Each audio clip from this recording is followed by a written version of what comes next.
الحمد لمن قدر خيرا وخبالا الحمد لمن قدر خيرا وخبالا والشكر لمن صور حسنا وجمالا والشكر لمن صور حسنا وجمالا فرد صمد عن صفة الخلق بريئون فرد صمد عن صفة الخلق بريئون رب نزلي خلق الخلق كمالا رب نزلي خلق الخلق كمالا لا ضد ولا ند ولا حد لمولاه لا ضد ولا ند ولا حد لمولاه الآن كما كان ولم يبق زوالا الآن كما كان ولم يبق زوالا لا إله إلا الله لا إله إلا الله لا إله إلا الله محمد رسول الله صلى الله عليه وسلم সাতিয়া থানার অন্তর্গত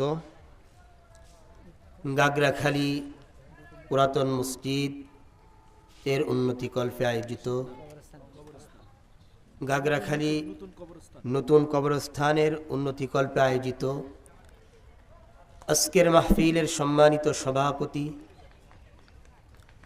সম্প্রতিকালের শ্রেষ্ঠ মানব হযরত উলামা একরাম দূর দূরান্ত থেকে আগত আমার যুবক ভাইরা পর্দার অন্তরালায় আমার মা ও বোনেরা সবাইকে আমার আন্তরিক সালাম আসসালামু আলাইকুম ওয়া রাহমাতুল্লাহি ওয়া বারাকাতুহু প্রথমেই সেই মহিয়ন গরিয়ন সর্বশক্তিমান মহান তাবারক ওয়া তাআলার দরবারে কৃতজ্ঞতা প্রকাশ করছি যে মহান রব্বুল আলামিন আমাদেরকে অত্যন্ত দয়া করে মায়া করে ইহসান করে দুনিয়ার সমস্ত ঝামেলা থেকে মুক্ত রেখে সমস্ত ব্যস্ততাকে উপেক্ষা করে এই পর্যন্ত সুস্থ সবল রেখে এই জান্নাতের বাগান উলামা একরামের মুখ নিঃসৃত কোরআন এবং হাদিসের আলোচনা শুনবার মতো আসবার মতো বসবার মতো তৌফিক দান করেছেন এজন্য সেই মহান মুনিবের দরবারে কালিমাতুশ শুকুর আদায় করি বলি আলহামদুলিল্লাহ আলহামদুলিল্লাহ সম্মানিত সুধী আমরা যে মজলিসে আছি এই মজলিসটা অত্যন্ত দামি একটি মজলিস এই মজলিস পৃথিবীর শ্রেষ্ঠ মানব হযরতে আম্বিয়া আলাইহিমুস সালাতু ওয়াস সালামগণ করেছেন হযরতে আম্বিয়া আলাইহিস সালাতু ওয়াস সালামগণের পরে পৃথিবীর মধ্যে শ্রেষ্ঠ মানুষ ছিল হযরতে সাহাবা একরাম রিদওয়ানুল্লাহি আলাইহিম আজমাইন তারা করেছেন সাহাবা একরাম রিদওয়ানুল্লাহি আলাইহিম আজমাইনদের পরে পৃথিবীর মধ্যে শ্রেষ্ঠ মানুষ ছিল হযরতে তাবেঈন তাবেঈনদের পরে শ্রেষ্ঠ মানুষ ছিল হযরতে তাবেঈন তাবেঈনদের পরে পৃথিবীর মধ্যে শ্রেষ্ঠ মানুষ ছিল আউলিয়া একরাম আউলিয়া একরামদের পরে বর্তমানে এই মজলিসগুলো অলংকৃত করে রেখেছেন হযরতে উলামা একরাম তার মানে বোঝা গেল এই পৃথিবীর মধ্যে এই মজলিসগুলো যারাই করবে তারা দামি হযরতে আম্বিয়া আলাইহিস সালাতু ওয়াস সালামগণ করেছেন তারা হলো পৃথিবীর শ্রেষ্ঠ মানুষ তো এই মজলিস এতটাই দামি হাদিসের মধ্যে রাসূল সাল্লাল্লাহু আলাইহি ওয়াসাল্লাম বলেন মাজমাআল কওম ফি বাইতিন মিন বুয়ুতিল্লাহি ইয়াতলুনা কিতাবাল্লাহ ويتدارسونه بينهم إلا نزلت عليهم السكينة وغشيتهم الرحمة وحفتهم الملائكة رسول الله صلى الله عليه وسلم হাদিসের মধ্যে উল্লেখ করেন যেই মজলিসের মধ্যে কোরআন এবং হাদিসের আলোচনা হয় আল্লাহ এবং রাসূলের কথা হয় আল্লাহর বরত্বের কথা হয় সেই মজলিসের চতুর্পাশে আল্লাহ পাক রব্বুল আলামিন ফেরেশতাদেরকে পাঠিয়ে দেন। আর ওই মজলিসের মধ্যে আল্লাহর সকিনা নামক রহমত বর্ষিত হতে থাকে। ওই মজলিস সম্পর্কে ফেরেশতারা পরস্পর আলোচনা করতে থাকে, একে অপরের সাথে পরস্পর আলোচনা করতে থাকে। এই আলোচনা হইতে হইতে প্রথম আসমানে আলোচনা হয়, দ্বিতীয় আসমানে আলোচনা হয়, চতুর্থ আসমানে আলোচনা হয়, পঞ্চম, ষষ্ঠ, সপ্তম আকাশে আরশে আযীম পর্যন্ত এই মজলিস সম্পর্কে আলোচনা হয়। আল্লাহ পাক রব্বুল আলামিন ডাক দিয়ে বলেন, ও আমার ফেরেশতারা, তোমরা কোন বিষয় নিয়ে আলোচনা করছো? ফেরেশতারা ডাক দিয়ে বলে, আল্লাহ, আপনার কিছু বান্দা তারা অমুক জায়গায় অমুক স্থানে আপনার কোরআনের কথা বলছে, আপনার হাদিসের কথা বলছে, তারা আপনার বড়াই আর বরত্বের কথা বলছে। আল্লাহ তাআলা ফেরেশতাদেরকে ডাক দিয়ে বলবেন, ও আমার ফেরেশতারা, তারা কি আমাকে দেখেছে নাকি? ফেরেশতারা বলবে, না না আল্লাহ, তারা তো আপনাকে দেখে নাই। আল্লাহ তাআলা ডাক দিয়ে বলবে, ফেরেশতারা, তোমরা সাক্ষী থাকো, আমি তাদের জিন্দেগীর সমস্ত গুনাহ খাতা মাফ করে দিলাম। সুবহানাল্লাহ। আল্লাহ তাআলা এই মজলিসে বসার কারণে মানুষের জিন্দেগীর গুনাহ মাফ করেন। আর এক হাদিসের মধ্যে আসছে, দুনিয়াতে থেকে রাত্রিবেলায় যেমন আকাশের দিকে তাকাইলে আকাশের তারাগুলো ঝলমল ঝলমল করতে দেখি, আসমানবাসী ফেরেশতারাও এই মজলিসগুলো তারকার ন্যায় ঝলমল ঝলমল করতে দেখে। এই মজলিসগুলো এত দামি মজলিস, কিন্তু বড় দুঃখের সাথে বলতে হয়, আজকে দুনিয়ার মধ্যে হাজারো মজলিস হয়, হাজারো সমাবেশ হয়, ওই সমাবেশগুলোতে দেখা যায় হাজার হাজার মানুষ দুনিয়াবি মাহফিলের মধ্যে, দুনিয়াবি সমাবেশের মধ্যে মানুষের অভাব নাই। কিন্তু যেখানে আল্লাহর কথা হয়, আল্লাহর রসুলের কথা হয়, কোরআন এবং হাদিসের আলোচনা হয়, সেই মজলিসগুলোর মধ্যে মানুষের আনাগোনা দেখা যায় না। এর কারণটা কি?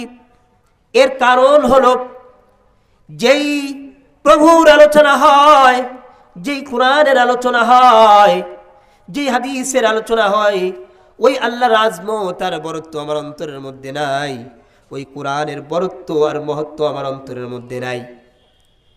এজন্য ভাইরা আমার, বন্ধুরা আমার, আমি আপনাদের সামনে শুরুতেই কোরআন থেকে একটি আয়াতে, দুইটি আয়াতে কারিমা তেলাওয়াত করেছি এবং রাসূলুল্লাহ সাল্লাল্লাহু আলাইহি ওয়াসাল্লামের অসংখ্য অগণিত আহাদিসে মুবারকা থেকে এক টুকরা হাদিস পাঠ করেছি।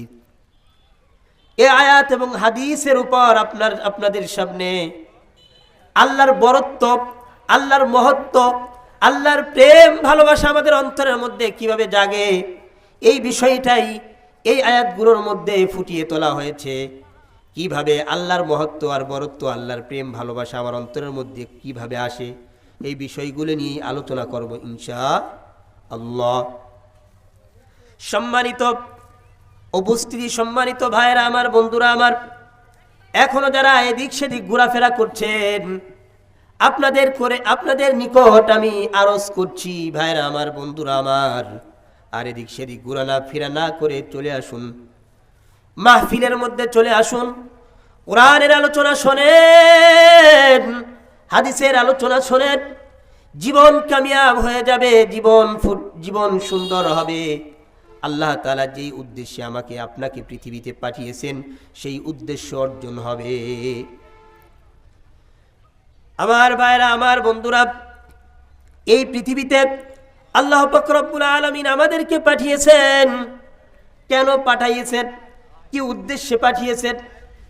এই পৃথিবীতে আমাদেরকে পাঠানোর উদ্দেশ্য হইল আল্লাহর সন্তুষ্ট অর্জন করা, আল্লাহর রেজামন্দি অর্জন করা, আল্লাহর প্রেম ভালোবাসা অন্তরের মধ্যে পয়দা করা।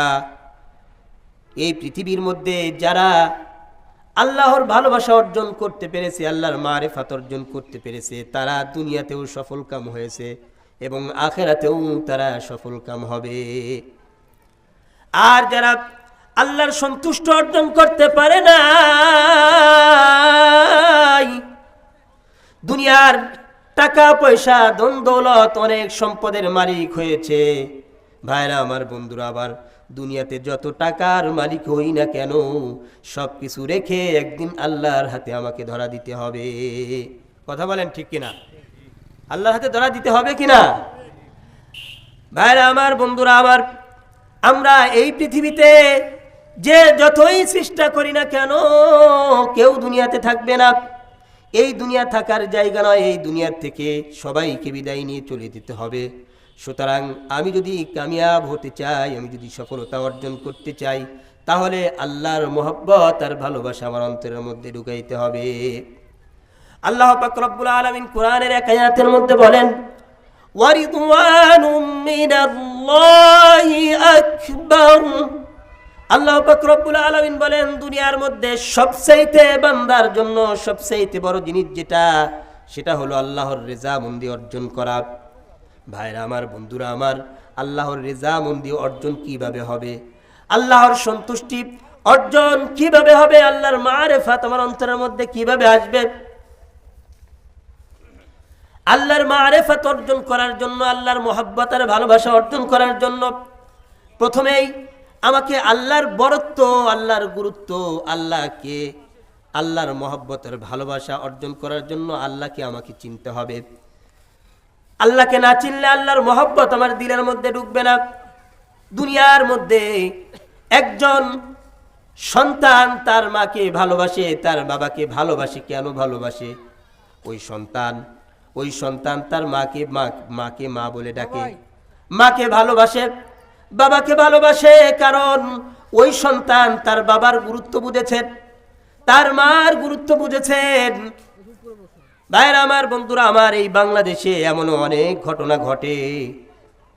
অনেক প্রবাসী ভাই তারা তার সন্তানদেরকে তার স্ত্রীর পেটের মধ্যে সন্তান ধারণ করে লম্বা টাইমের জন্য 5 বছর, 10 বছর, 15 বছরের জন্য প্রবাসের জীবন এখতিয়ার করে। প্রবাস থেকে আসার পরে ওই সন্তান তার বাবার কাছে যায় না। সবাই বলে এটা তোমার বাবা, কিন্তু বাবার কাছে যায় না। কেন যায় না? এটা তো স্পষ্ট, কারণ ইতিপূর্বে ওই বাবাকে কোনোদিন দেখে নাই, ওই বাবার সাথে ভালো কোনো সম্পর্ক নাই, যার কারণে ওই বাবার কাছে যাইতে সে লজ্জাবোধ করতেছে এবং বাবাকে বাবা বলতে লজ্জাবোধ করতেছে, কারণ ওই বাবার মহব্বত, ওই বাবার সাথে ইতিপূর্বে তার সম্পর্ক ছিল না। ওই বাবার গুরুত্ব আর মহত্ব তার দিলের মধ্যে ইতিপূর্বে ঢোকে নাই, যার কারণে ওই বাবার ভালোবাসা তার অন্তরের মধ্যে ঢোকে নাই। যখন তার মা পরিচয় করিয়ে দেয়, বাবা ইনি হলো তোমার বাবা, আজ থেকে বহুত বছর আগে তোমাকে পেটে ধারণ করে তোমার বাবা বিদেশের জীবন এখতিয়ার করেছিল, আজকে বাড়িতে এসেছে, তাকে আব্বু বলে ডাকো। যখন মা তার বাবার সাথে সন্তানের পরিচয় করিয়ে দেয়, তখন আর ওই সন্তান ওই আব্বুকে আব্বু বলে ডাকতে দিলের মধ্যে আর কোনো সংকোচ থাকে না। ঠিক তদ্রূপ আজকে আল্লাহর মহব্বত আর ভালোবাসা আমার অন্তরের মধ্যে ঢুকতেছে না, আল্লাহর বড়াই আর বরত্ব আমার অন্তরের মধ্যে ঢুকতেছে না মুসলমান। এর কারণ হলো আল্লাহর মহব্বত, আল্লাহর বরত্ব, আল্লাহর মহত্ব আমার অন্তরের মধ্যে নাই। আমি আল্লাহকে চিনি না, এই জন্য আল্লাহকে চিনতে হবে, আল্লাহর বরত্ব ঢুকাইতে হবে। দেখেন ভাইরা আমার, বন্ধুরা আমার, এই পৃথিবীতে আল্লাহর বরত্বকে এই পৃথিবীতে প্রকাশ করার জন্য, এই পৃথিবীর মধ্যে আল্লাহ কত বড়, আল্লাহর বরত্বকে এই পৃথিবীর মধ্যে প্রকাশ করার জন্য আল্লাহ তাআলা এমন এক সিস্টেম চালু করে দিয়েছেন, এমন এক সিস্টেম আল্লাহ তাআলা চালু করে দিয়েছেন। এই পৃথিবীর মধ্যে যেই ধরনের মানুষই হোক না কেন, চাই সে মুসলমান হোক, চাই সে হিন্দু হোক, চাই সে বৌদ্ধ হোক, চাই সে নাস্তিক হোক, চাই সে মুরতাদ হোক, যেই ধরনের মানুষই হোক না কেন, আল্লাহ পাক রব্বুল আলামিন, আল্লাহ যে বড়, এই বরত্বকে মানুষের মাঝে পৌঁছিয়ে দেওয়ার জন্য আল্লাহ তাআলা একটা সিস্টেম চালু করে দিয়েছেন। আল্লাহ পাক রব্বুল আলামিন প্রতিনিয়ত মুয়াজ্জিনের মাধ্যমে আল্লাহর বরত্ব একবার নয়, 2 বার নয়, প্রতিদিন প্রায় 30 বার মানুষের কানে পৌঁছাইয়া দিতেছে। আল্লাহু আকবার, আল্লাহু আকবার, আল্লাহু আকবার, আল্লাহ সবার বড়, আল্লাহ সবার বড়, আল্লাহ সবার বড়। দুনিয়াতে যা কিছু দেখতে পাই সব কিছু ছোট। আমার বাবা ছোট, আমার সন্তান ছোট, আমার কাজ কারবার ছোট, আমার ব্যবসা বাণিজ্য ছোট, সব কিছু ছোট, একমাত্র আল্লাহ তাআলাই বড়। এই কথাটা আল্লাহ তাআলা একবার নয়, দুইবার নয়, প্রতিনিয়ত আল্লাহ তাআলা 30 বার মানুষের কানে পৌঁছায়া দিচ্ছে। কিন্তু দুঃখের বিষয় মুসলমান, আল্লাহু আকবারের ধ্বনি আমি আমার আপনার কানের মধ্যে পৌঁছায়, কিন্তু এই আল্লাহু আকবারের ধ্বনি আমার দিলের মধ্যে প্রভাব ফেলে না। আল্লাহর মহব্বত আমার দিলের মধ্যে আসে না, আল্লাহর বরত্ব আমার দিলের মধ্যে আসে না রে মুসলমান। এর কারণ হলো ওই আল্লাহকে আমি চিনতে পারি নাই, ওই আল্লাহর মহব্বত আমার দিলের মধ্যে ঢুকাইতে পারি নাই। ভাইরা আমার, বন্ধুরা আমার, আল্লাহর মহব্বত আর ভালোবাসা কেন ঢোকে না? এর প্রতিবন্ধকতা কি? এর প্রতিবন্ধকতা হলো এই দুনিয়ার মহব্বত। কিসের মহব্বত? দুনিয়ার মহব্বত। দুনিয়ার মহব্বত আমাকে এমন ভাবে গ্রাস করে ফেলেছে, আজকে দুনিয়ার মহব্বতের কারণে দুনিয়ার ভালোবাসা আমার দিলের মধ্যে এমন ভাবে বসে গেছে, আজকে আল্লাহর মহব্বত আমার দিল থেকে বের হয়ে গেছে। এজন্য ভাইরা আমার, বন্ধুরা আমার, আল্লাহর মহব্বত, এই দুনিয়াটা কেমন, দুনিয়ার নিকৃষ্টতা, দুনিয়ার খারাপি, দুনিয়াটা কেমন আল্লাহ তাআলা বলেন, ওয়ামাল হায়াতুদ দুনিয়া ইল্লা কলিল। আল্লাহ তাআলা বলেন দুনিয়ার জীবনটা আখিরাতের তুলনায় একদমই অল্প। দুনিয়ার জীবনটা আখিরাতের তুলনায় একদমই অল্প। কেমন অল্প? উলামা একরাম উদাহরণ দিয়ে বলেছেন, আমরা যে মহাসমুদ্র দেখতে পাই, এই মহাসমুদ্রের মধ্যে যদি একটা সূচ ঢুকিয়ে দেওয়া হয়, আবার ওই সূচটাতে যদি উঠানো হয়, সূচটা উঠানোর পরে ওই সূচের মাথা থেকে যেই পানিটা টপকায়া পড়ে, ওই পানির তুলনা হলো দুনিয়া। আর যে মহাসমুদ্র দেখতে পাই, ওই মহাসমুদ্র হলো আখিরাতের জীবন। এত লম্বা জীবন আখিরাতের জীবন, এত লম্বা জীবন, যেই জীবনের শুরু আছে তো শেষ নাই। হযরত ইমাম গাজ্জালী রাহমাতুল্লাহি আলাইহি আখিরাতের উদাহরণ এভাবে দিয়েছেন, এই পৃথিবী আসমান আর জমিন ভরপুর যদি শস্যে দানা আসমান আর জমিনকে ভরপুর করে দেওয়া হয়, আর 1000 বছর পর পর যদি একটা পাখি আসে, ওই দানাগুলো 1000 বছর পর পর একটা করে দানা নিয়ে যায়, নিতে নিতে নিতে নিতে একদিন না একদিন সমস্ত দানা শেষ হয়ে যাবে। কিন্তু আখিরাতের জীবন এত লম্বা জীবন, ওই জীবন কোনোদিন শেষ হবে না। আজকে আখিরাতের চিন্তা আমার অন্তরের মধ্যে নাই, আখিরাতের ভয় আমার অন্তরের মধ্যে নাই, জাহান্নামের ভয় আমার অন্তরের মধ্যে নাই, কিয়ামতের বিভীষিকাময় দৃশ্যের ভয় আমার অন্তরের মধ্যে নাই।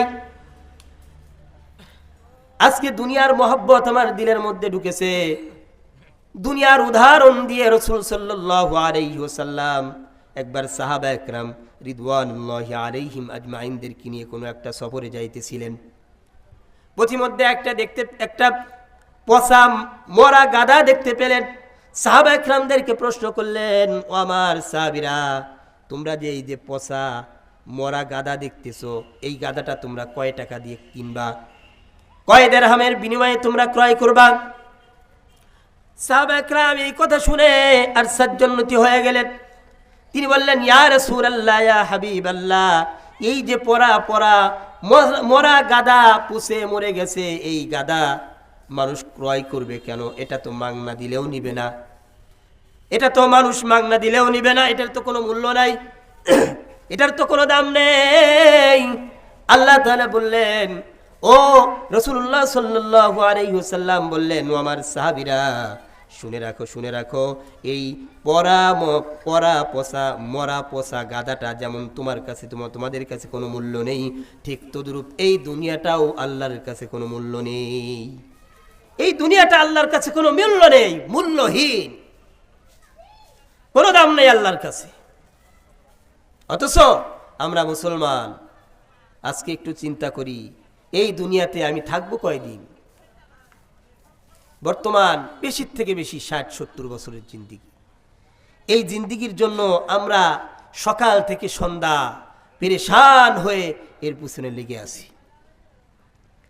অথচ কোরআনের মধ্যে আল্লাহ তাআলা এক আয়াতের মধ্যে সুন্দর করে এই দুনিয়ার উদাহরণ দিয়েছেন। আল্লাহ পাক রব্বুল আলামিন বলেন, ওয়াদরিব লাহুম মাসালাল হায়াতাদ দুনিয়া কামা আনসাল্লাহু। আল্লাহ তাআলা বলেন, ওগো নবী, দুনিয়ার মানুষকে দুনিয়ার উদাহরণ পেশ করো। দুনিয়ার মানুষের সামনে তুমি দুনিয়ার উদাহরণ পেশ করো। দুনিয়ার উদাহরণটা কেমন? আল্লাহ তাআলা বলেন, ও দুনিয়ার মানুষেরা, এই দুনিয়াটা হলো ওই পানির ন্যায় যা আমি আসমান থেকে বর্ষিত করিয়ে থাকি। ওই পানির ন্যায়, যেই পানিটা আমি আসমান থেকে বর্ষিত করে থাকি, ওই পানির মতো হলো দুনিয়া। প্রশ্ন আসতে পারে হুজুর, আল্লাহ তাআলা যে পানির সাথে দুনিয়াকে উদাহরণ দিল, কারণটা কি? দুনিয়াকে পানির সাথে উদাহরণ কেন দিল? এর কয়েকটা কারণ রয়েছে। এর মধ্যে এক নম্বর কারণ হলো পানির এক নম্বর বৈশিষ্ট্য হলো পানি কোনো জায়গায় স্থির থাকে না। কি বলেন? পানি স্থির থাকে? পানি কিন্তু কোথাও স্থির থাকে না। সুযোগ পাইলেই পানি প্রবাহিত হওয়া শুরু করে। পানি কি করতে থাকে? প্রবাহিত হওয়া শুরু করে। এই দুনিয়াটা কোনো মানুষের কাছে স্থির থাকে না। এই দুনিয়াটা কোনো মানুষের কাছে স্থির থাকে না। এই দুনিয়াটা মানুষ থেকে আলাদা হয়ে যায়, জুদা হয়ে যায়, পৃথক হয়ে যায়। কিন্তু আমরা বুঝতে পারি না এই দুনিয়াটা আমার থেকে কিভাবে পৃথক হয়ে যায়। এই দুনিয়াটা কারো কাছ থেকে 50 বছরে পৃথক হয়ে যায়, কারো কাছ থেকে 60 বছরে পৃথক হয়ে যায়, কারো কাছ থেকে 70 বছরে পৃথক হয়ে যায়, কারো কাছ থেকে 100 বছরে পৃথক হয়ে যায়। একজন মানুষ, সে যতই দুনিয়াকে ধরে রাখুক না কেন, সে মনে করে এই দুনিয়াতে আমি থাকবো, আমি মরবো না। যদি এই চিন্তাটা মানুষের মধ্যে আসে যে আমি মরবো না, এই চিন্তা মানুষের মধ্যে, যদি এই চিন্তাটা মানুষের অন্তরের মধ্যে ঢোকে যে আমি মরে যাব, তাহলে কোনোদিন এই দুনিয়ার পিছনে সে লেগে যেত না। মৃত্যুর কথা মানুষের অন্তর থেকে উঠে গেছে। মানুষ যে মৃত্যু বরণ করবে, এই বিষয়টা মানুষের অন্তর থেকে উঠে গেছে। এই মৃত্যু মানুষ থেকে এই দুনিয়া আস্তে আস্তে পৃথক হওয়া শুরু করে। এই দুনিয়া মানুষ থেকে পৃথক হয়ে যায়। এক কবি বলেন, हकीकत से तो दुनिया बेखबर है, हकीकत से तो दुनिया बेखबर है, दुनिया की नुमाइश पर नजर है, दुनिया की नुमाइश पर नजर है। नमी गोयम के अज दुनिया जुदा बाश, नमी गोयम के अज दुनिया जुदा बाश, बहर कारे के बाशिबा खुदाबाश, बहर कारे के बाशिबा खुदाबाश। দুনিয়ার বাস্তবতা হলো, এই দুনিয়ায় একজন মানুষ চিরকাল থাকবে না। এই দুনিয়ার থেকে মানুষের পৃথক হতেই হবে। কেউ 10 বছরে পৃথক হয়, কেউ 20 বছরে পৃথক হয়, কেউ 30 বছরে পৃথক হয়, কেউ 50 বছরে পৃথক হয়, কেউ 100 বছরে পৃথক হয়। এই দুনিয়ায় কেউ থাকার জন্য আসে নাই। যদি ক্ষমতার জোরে দুনিয়াতে টিকে থাকা যাইত, তাহলে নমরুদ পৃথিবীতে থাকতে পারত। যদি টাকার জোরে পৃথিবীতে থাকা যাইত, তাহলে কারুন এই পৃথিবীতে থাকতো। অথচ কেউ এই দুনিয়াতে নাই, সবাই বিদায় নিয়ে চলে গিয়েছে। হযরতে যুলকারনাইন বিশাল একজন বাদশা ছিলেন, সারা পৃথিবী রাজত্ব করেছেন। পৃথিবীর এক প্রান্ত থেকে অপর প্রান্ত তার রাজত্ব চলত। তিনি যখন মৃত্যুবরণ করবেন, প্রজাদেরকে ডাক দিয়ে বলল, আমার প্রজারা, আমি যখন মৃত্যুবরণ করব, মৃত্যুবরণ করার সময় আমাকে যখন কাফন পরানো হবে, আমাকে যখন খাটনিতে উঠাইয়া কবরের দিকে নিয়ে যাওয়া হবে, তখন যেন আমার 2টা হাত খাটনির বাহির দিয়ে বের করে দেওয়া হয়। প্রজারা ডাক দিয়ে বলল, হুজুর, এই কাজটা কেন করা হবে? এই কাজটা করার কারণ কি? যুলকারনাইন আলাইহিস সালাতু ওয়াস সালাম বললেন, শোনো শোনো, আমি সারা পৃথিবী রাজত্ব করেছি। পৃথিবীর এক প্রান্ত থেকে অপর প্রান্ত, পূর্ব থেকে পশ্চিম, এমন কোন জায়গায় আমার রাজত্ব চলতো না, আমার ক্ষমতা চলতো না। সব জায়গায় আমার ক্ষমতা চলতো। তারপরেও আজকে আমি দুনিয়ার থেকে বিদায় নিয়ে চলে যাব, মানুষকে এই কথা শিক্ষা দেব। দেখো, সারা পৃথিবীর রাজত্ব পায়াও, সারা পৃথিবীর রাজত্ব পেয়েও আজকে আমি দুনিয়ার থেকে বিদায় নিয়ে যাচ্ছি খালি হাতে। দুনিয়ার থেকে কি নিয়ে যাচ্ছি? খালি হাতে আমি দুনিয়ার থেকে বিদায় নিয়ে চলে যাচ্ছি। এই জন্য কবি বলেন, কুজা কারুন কুজা ফিরাউন কুজা নমরুদ শুধু হামানি। কুজা কারুন কুজা ফিরাউন কুজা নমরুদ শুধু হামানি। কুজা মুসা কুজা ঈসা কুজা তখতে সুলাইমানি। কোথায় সেই কারুন, কোথায় সেই ফিরাউন, কোথায় সেই নমরুদ, কোথায় মুসা আলাইহিস সালাতু ওয়াস সালাম, কোথায় ঈসা আলাইহিস সালাতু ওয়াস সালাম, কোথায় হযরতে সুলাইমান আলাইহিস সালাতু ওয়াস সালাম? কি পৃথিবীতে আর কেউ নাই? সবাইকে এই পৃথিবী থেকে বিদায় নিয়ে চলে গিয়েছে। আমি বলতেছিলাম, পানির এক নম্বর বৈশিষ্ট্য হলো এই পানি কোনো জায়গায় স্থির থাকে না। পানি সুযোগ পেলেই প্রবাহিত হতে শুরু করে। দুনিয়ার হালত, দুনিয়ার অবস্থাটাও এমন, এই দুনিয়াটাও মানুষের কাছে স্থির থাকে না। দ্বিতীয় নাম্বার বৈশিষ্ট্য হলো পানির দ্বিতীয় নাম্বার বৈশিষ্ট্য, পানির দ্বিতীয় নাম্বার বৈশিষ্ট্য হলো কোনো মানুষ যদি পানির মধ্যে প্রবেশ করে তাহলে অবশ্যই অবশ্যই এই পানি তাকে ভিজিয়ে ফেলে। এমন কোনো মানুষ নাই পানির মধ্যে ডুব দিল আর তাকে ভিজাইল না। সুতরাং পানির মধ্যে ডুব দিলে মানুষের শরীর ভিজে যায়। আর দুনিয়ার মধ্যে যদি কেউ প্রবেশ করে, দুনিয়ার মহব্বত আর ভালোবাসা যদি অন্তরের মধ্যে ঢুকায় নেয়, তাহলে দুনিয়ার মহব্বতে তাকে এমনভাবে আঁকড়ায়া ধরে, দুনিয়া ছাড়া সে কিছুই বোঝে না। দুনিয়ার মহব্বত আর ভালোবাসা যদি কার অন্তরের মধ্যে ঢোকে, তাহলে ওই ব্যক্তিটা যত ধরনের অপকর্ম আছে সমস্ত অপকর্ম করতে তার সহজ হয়ে যায়। হাদিসের মধ্যে রাসূল সাল্লাল্লাহু আলাইহি ওয়াসাল্লাম বলেন, হুব্বুদ দুনিয়া রাসু কুল্লি খাতিআহ। দুনিয়ার মহব্বত সমস্ত গুনাহের মূল। দুনিয়ার মহব্বত সমস্ত গুনাহের মূল। আজকে দেখেন, ভাই ভাইয়ের সাথে সম্পর্ক নাই, বন্ধু বন্ধুদের সাথে সম্পর্ক নাই। আজকে মানুষ সুদ খাচ্ছে, ঘুষ খাচ্ছে, এর মূল কারণ হলো দুনিয়ার মহব্বত, দুনিয়ার ভালোবাসা।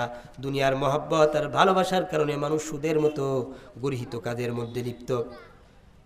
দুনিয়ার মহব্বতের কারণে ঘুষের মতো গর্হিত কাজের মধ্যে লিপ্ত। সুতরাং ভাইরা আমার, বন্ধুরা আমার, দুনিয়ার মহব্বত আর ভালোবাসা আমার অন্তরের মধ্যে জায়গা দেওয়া যাবে না। এক হাদিসের মধ্যে রাসূল সাল্লাল্লাহু আলাইহি ওয়াসাল্লাম বলেন, এই দিল আল্লাহ তাআলা অন্তর দিয়েছেন একটা, এই অন্তরের মধ্যে হয়তো দুনিয়ার মহব্বত থাকবে, না হয় আখিরাতের মহব্বত থাকবে, আল্লাহর মহব্বত থাকবে। দুনিয়ার মধ্যে যদি আল্লাহর মহব্বত থাকে তাহলে আখিরাতের মহব্বত দিল থেকে বের হয়ে যাবে। আর যদি আখিরাতের মহব্বত দিলের মধ্যে থাকে, আল্লাহর মহব্বত দিলের মধ্যে থাকে, তাহলে দুনিয়ার মহব্বত দিল থেকে বের হয়ে যাবে। সুতরাং ভাইরা আমার, বন্ধুরা আমার, আমরা একটু চিন্তা করি, আমার দিলের মধ্যে কোন জিনিসের মহব্বত বেশি? আমার দিলের মধ্যে কোন জিনিসের মহব্বত? দুনিয়ার মহব্বত না আখিরাতের মহব্বত? আল্লাহর মহব্বত না দুনিয়ার মহব্বত? দুনিয়ার মহব্বত থাকার কারণে, দুনিয়ার ভালোবাসা থাকার কারণে আজকে আমি মসজিদে যাইতে পারতেছি না। আল্লাহ, মসজিদের মধ্যে আযান হয়ে যাচ্ছে, আল্লাহু আকবার, আল্লাহ সবার বড়। আমি যেই কাজ করি এই কাজ থেকে আল্লাহ বড়। সুতরাং আল্লাহর কথা, আল্লাহর ডাকে সাড়া আমাকে দিতে হবে। ভাইরা আমার, বন্ধুরা আমার, এই দুনিয়ার মহব্বতের কারণে আজকে আমি সুদের মধ্যে লিপ্ত আছি। দুনিয়াতে মহব্বত করার কারণে আমি জুয়ার মধ্যে লিপ্ত আছি। পানির তৃতীয় নাম্বার বৈশিষ্ট্য হলো, পানির তৃতীয় নাম্বার পানির বৈশিষ্ট্য হলো, এই পানি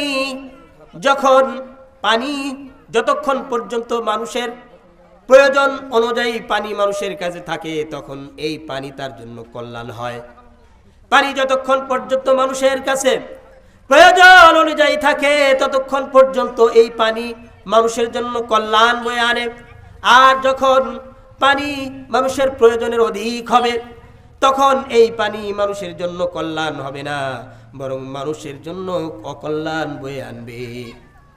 দেখেন, আমাদের সমাজের মধ্যে আমরা দুনিয়াতে অনেক কিছু দেখতে পাই। অনেক সময় বেশি বৃষ্টি হওয়ার কারণে, পানি বেশি হওয়ার কারণে ফসল নষ্ট হয়ে যাচ্ছে। আবার অনেক সময় জলোচ্ছ্বাস অধিক, সাগর থেকে জলোচ্ছ্বাস হওয়ার কারণে আমাদের বাড়িঘর সব কিছু ডুবিয়ে নিয়ে যাচ্ছে। এই পানি ছাড়া মানুষ বাঁচে না, আবার এই পানি মানুষের জন্য বিপদ টেনে আনে। ঠিক তদ্রূপ মানুষের কাছে যখন এই দুনিয়াটা প্রয়োজন অনুযায়ী থাকে, যতটুকু মানুষের প্রয়োজন ততটুকু যদি মানুষের কাছে এই দুনিয়াটা থাকে, তখন এই দুনিয়াটা মানুষের জন্য কল্যাণ বয়ে আনে। আর যখনই এই দুনিয়াটা মানুষের প্রয়োজনের অধিক হয়ে যায়, তখন এই প্রয়োজনের অধিক হওয়ার কারণে মানুষ অনেক ধরনের অপকর্মের মধ্যে লিপ্ত হয়ে যায়। মানুষের যখন টাকা পয়সা ধন দৌলত বেশি হয়ে যায়, টাকা খরচ করার জায়গা পায় না, তখন মানুষ জুয়ার মধ্যে লিপ্ত হয়ে যায়। আর যখন টাকা পয়সা বেশি হয়ে যায়, এই টাকাগুলো গান বাজনার মধ্যে ব্যয় করে, বিভিন্ন অপকর্মের মধ্যে ব্যয় করে। সুতরাং ভাইরা আমার, বন্ধুরা আমার, এই জন্য আল্লাহ তাআলা পানির সাথে আল্লাহ তাআলা দুনিয়াকে উদাহরণ দিয়েছেন। চতুর্থ নাম্বার পানির বৈশিষ্ট্য হলো, পানি যখন অধিক থাকে, বেশি থাকে, পানি অধিক বেশি হওয়ার কারণে পানি পবিত্র হয়। কিন্তু শর্ত হলো পানির মধ্যে 4টা গুণ, 3টা গুণ থাকতে হবে। 1 নাম্বার গুণ হলো পানির মধ্যে যে রং আছে, পানির যে প্রকৃত রং, এই রংটা থাকতে হবে। দ্বিতীয় নাম্বার গুণ হলো পানির যে স্বাদ, পানির যে প্রকৃত স্বাদ আছে সেই স্বাদটা থাকতে হবে।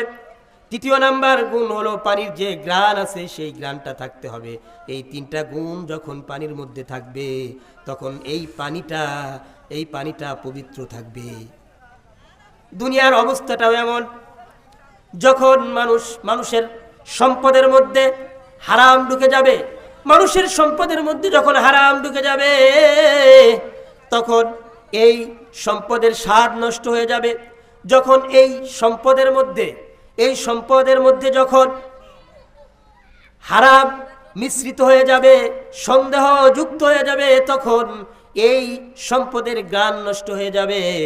আর যখন মানুষ সম্পদের যাকাত আদায় না করবে, তখন এই সম্পদ অপবিত্র হয়ে যাবে। সম্পদ কি হয়ে যাবে? অপবিত্র হয়ে যাবে। এজন্য ভাইরা আমার, বন্ধুরা আমার, এই পানির সাথে আল্লাহ তাআলা পানির সাথে দুনিয়ার উদাহরণ দিয়ে আমাদের সামনে একথা বুঝিয়েছেন। পানির যে বৈশিষ্ট্যগুলো রয়েছে, দুনিয়ার বৈশিষ্ট্য এমন, সুতরাং এই দুনিয়ার পিছনে তোমরা দৌড়াইও না। হাদিসের মধ্যে রাসূলুল্লাহ সাল্লাল্লাহু আলাইহি ওয়াসাল্লাম দুনিয়ার উদাহরণ দিয়েছেন। রাসূলুল্লাহ সাল্লাল্লাহু আলাইহি ওয়াসাল্লাম বলেন, আদ-দুনিয়া জিফাতুন ওয়া তালিবুহা কিলাবুন। দুনিয়াটা মরা গান্দা মৃত বস্তুর ন্যায়, যেটা সাধারণত কুকুররা অন্বেষণ করে থাকে। এখানে আল্লাহ রাসূলুল্লাহ সাল্লাল্লাহু আলাইহি ওয়াসাল্লাম দুনিয়াকে কুকুরের সাথে উদাহরণ দিয়েছেন, কারণ কুকুরও মৃত জন্তু খায়। এখানে আমাদের একটা প্রশ্ন আসতে পারে, কাক যেটা আছে, কাকও তো মৃত জন্তু খায়, কুকুরও মৃত জন্তু খায়, তাহলে রাসূলুল্লাহ সাল্লাল্লাহু আলাইহি ওয়াসাল্লাম কুকুরের সাথে দুনিয়ার উদাহরণ দিল, কাকের সাথে উদাহরণ কেন দিল না? এর কয়েকটা কারণ আছে। 1 নম্বর কারণ হলো, কাক যখন কোনো মৃত্যু বস্তু দেখে, তখন ওই মৃত্যু জানোয়ারটা সে একা খায় না, বরং তার আরো সাথীবর্গ যারা আছে তাদেরকে ডেকে আনে, চিৎকার চেঁচামেচি করে সবাইকে ডেকে আনে, সবাই মিলে একসাথে একত্রিত হয়ে আনন্দের সাথে সবাই ভোগ করে। কিন্তু কুকুরের বিষয়টা হলো এর বিপরীত। কুকুরও মৃত্যু জানোয়ার খায়, কিন্তু এই কুকুরের অবস্থাটা হলো এমন, তিনি যখন কোনো মৃত্যু বস্তু দেখে, তখন